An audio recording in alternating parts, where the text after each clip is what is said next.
Hi everybody, I'm Bryan Dawson with Geek News Network, and we are here with Riddle, famous for Riddle's messy wardrobe. You are a cosplayer. Okay, first of all, let's take a look at what we've got here. You are a Captain America Stars and Stripes girl? Oh, did you watch the movie? Are you a fake geek girl? I watched the first movie, but it's been a while, and Winter Soldier kind of covered all that up for me. Winter Soldier was pretty awesome. In the first movie, when he's going on his tour, there's the girls on the stage when he punches Hitler. I'm one of those girls. But there's no official name for that kind of girl, right? So I can call you a Stars and Stripes Captain America girl. Yeah, you could, I guess. Technically. For all you know, that's what your credit is on IMDb. I'm just saying. That is my credit. So we're here at Comic and Media Expo. How are you how are you enjoying yourself? I absolutely love the people here. So I'm having a really great time. I've had a lot of really good food, so I really like it. You know. And I know this isn't your first time to Arizona. So really, this is your first time? I'm an Arizona virgin. We're gonna have to fix that. Well, no, I guess it has been fixed already. She's no longer an Arizona virgin, guys. I'm sorry. Sorry to tell you. So how are you enjoying the weather? This is a great time of year to come. Yeah, you guys told me it's a lot cooler now. I'm like, it's so hot outside. Oh. I mean, in Georgia, we get really muggy weather. Here, it's a dry heat. Either way, I hate the heat. So I'm like... It's not bad. If this were in July, you'd be melting right now. So... I would be inside all the time. I'd be like, no. So what do you have coming up? You're on Heroes of Cosplay. Obviously, your Facebook page is blowing up. You know, cosplay in general is blowing up. What do we have coming up for you? Basically, I had 7 conventions back to back, so that's pretty exciting. I had New York Comic Con last week. I have this convention. Then I have conventions in Halifax, Winnipeg, Quebec City, Dubai. So I'm really excited to go to those. I'm also finishing up a charity project. I started a group called Cosplay for a Cause a few years ago, and my first project was with a bunch of I contacted all the cosplayers from around the world, and I made a calendar, and it was raised $30,000 for the Japanese Red Cross. So now we're doing a new project with a bunch of cosplayers, and they're dressed as superheroes with animals, and all the proceeds are going to the Wildlife Conservation Society. So I'm really excited to finish up that project, and I'm just making costumes. I'm just working, sleeping, eating, playing video games, watching anime. Working, sleeping, eating, playing video games, and watching anime. That sounds like a great life. In that order? No, actually not that order. Working would be last. So, is cosplay your only job, or do you have a secondary job? No, I actually have a secondary job. I work for a comic book artist, so... Awesome. So, are there any comic books that we might know you from? Oh, no. I'm like a personal assistant, but I work for an artist. He works on DC stuff. His name is Adam Hughes. He really well known for drawing Catwoman, Wonder Woman, and just all around like really cool guy. He's like one of my really good friends, and he's like, I gotta trust you with, private information about my project, so I trust you as a friend, so I trust you as an employee. So I'm really and he understands like the convention circuit. So I work for him and his wife, and I do process orders. Sometimes I do IT, so it's a pretty sweet job.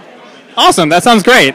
Now, there's obviously a lot of up-and-coming cosplayers. Cosplay's kind of blown up in the past few years, partially thanks to Heroes of Cosplay.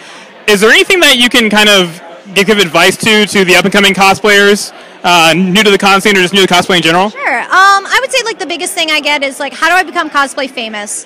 And if you want to become famous, don't cosplay because there are way easier ways to become famous. I would say cosplay because you love the characters, and it just sounds cliche, but a lot of us who have been doing it for years, because Mesa was one of the OGs, which, I mean, I've been doing it for like 14 years, and I have seen the progression of like when we were the rejects at the con to obviously now we have a TV show, and I've been on documentaries about cosplay that it stems from, and people can see when you love the characters. And for me, I really try to focus on my craftsmanship. I really like take my time and create something I'm proud of, and that's the way I cosplay. Not everybody has to do it that way. If you want to go out and buy something, that is totally cool too. But just don't be a dick. That's all I say. Have you had any bad experiences where people have been dicks? Just either, it's hard to tell because sometimes are people in character, like I ran into a Baroness one time and I'm like, is she in character or is she just having a really bad day? But generally, like, yeah, it's like with anything. It could be skydiving, and you'll run into some people you just don't gel with. But generally, everyone's really respectful. Especially other cosplayers will understand and respect your costumes. Like they won't I've had people come up and flick my armor, or they'll tug on your costume, and it's usually people who don't make costumes and don't understand the hours and hours and tens of hundreds of hours you may have put into your costume that will come up and do that. They'll be like, hey, I can see what you did there. You'll get like the nod. They're like, that's cool. So tell me, I have a lot of friends who are cosplayers, and there always seems to be that kind of last-minute con crunch.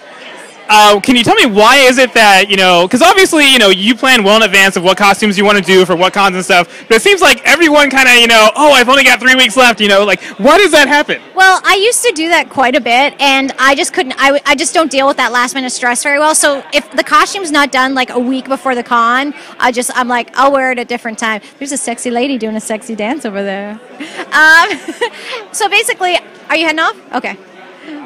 So basically, if it's not done the week before the con, I'm just not going to worry about it. There'll be another convention.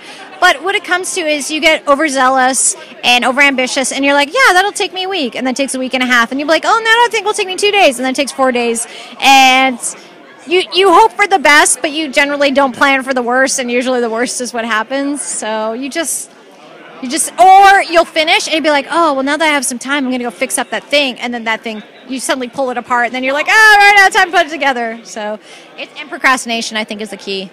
And I've seen like a lot of cosplayers will wear the same costume over and over again because obviously you put a lot of work into it. How easy is it to maintain a lot of those costumes? For me, like when I started costuming for the first couple of years, that's a really good question too.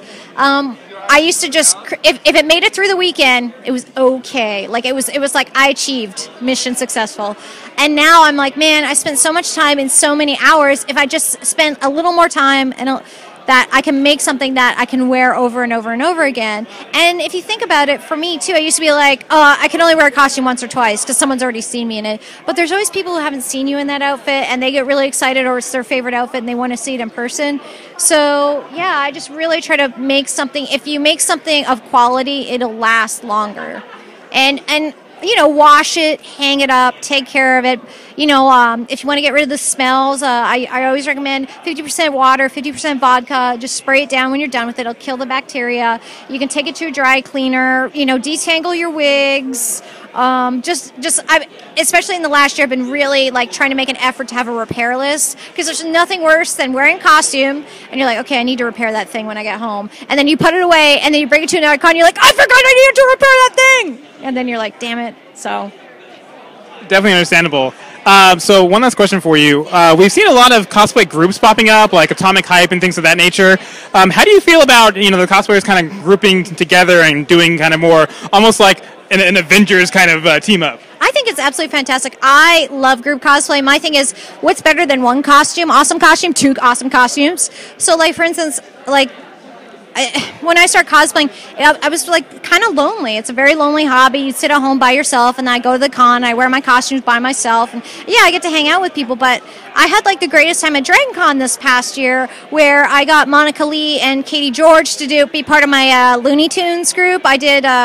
They did a Playboy Bunny version of Daffy Duck and And actually, can we get Monika to talk about that? Yeah, let's get Monika over here. She just put her hair up, guys, so this is Monika cosplaying as the real Monika. Wearing an Assassin's Creed beanie. I got it for free. So, Monika, we were just talking about... Watching your hands hanging on your arms like this. Yes. So we were talking about the cosplay that you guys did at Dragon Con, which was, she was Elmer Fudd, and you were Daffy Duck. Yes. And then you had a third person who was...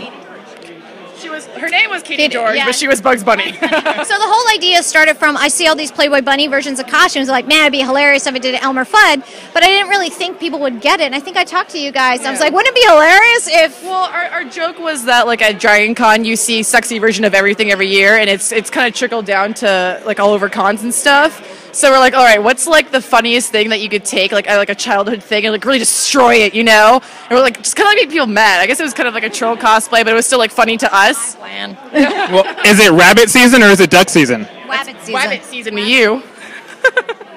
See, we don't have the rabbit here to say it's duck season. That's kind of not fair, You're not being impartial here. Rabbit season. Well, rabbit is. Oh no, I really I don't know, because rabbit's really delicious, but so is duck.